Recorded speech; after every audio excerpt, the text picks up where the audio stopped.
সারাদিন কাম কাজ করে যদি আইয়া দেখে বিছানাটা পরিপাটি আছে তাহলে কিন্তু মনটাও ভালো লাগে, এমনি শরীরটাও ভালো লাগে।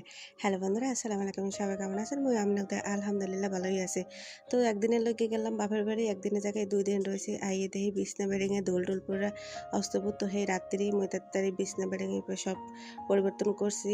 আর আলমারি সব মুছতেছিলাম, কারেন্ট আসলে না। তারপরে লাইট জ্বালাইয়ে, মোবাইলের লাইট জ্বালিয়ে সব কিছু মুছতেছিলাম। ড্রেসিং টেবিল সবটা ধুল পড়ে রয়েছে, কারণ মোর হৌরের পুরানা ঘর, এমনিতেই অনেক ধুল পড়ে। এছাড়া পাশেই 2টা গাছ কাটার মিল যেহেতু আছে, এর জন্য ধুলগুলো আয় বেশি। তারপরে যতটুকু পারছি সুন্দর মতো মুছে টুছে থুইছি। আর কাম করলে কিন্তু মানুষ এমনিতেই ভালো থাকে, কামের ভিতরে থাকা কিন্তু ভালো, মন মানসিকতাও অনেক ভালো থাকে। তো মোর দ্বারা কাম করতে আসলেই অনেক ভালো লাগে, খালি খালি বই থাকতে একটু ভালো লাগে না। আর এই খাতাটা গুছাইয়ে রাখছি, খাতাটা কিন্তু নিজেই করছিলাম।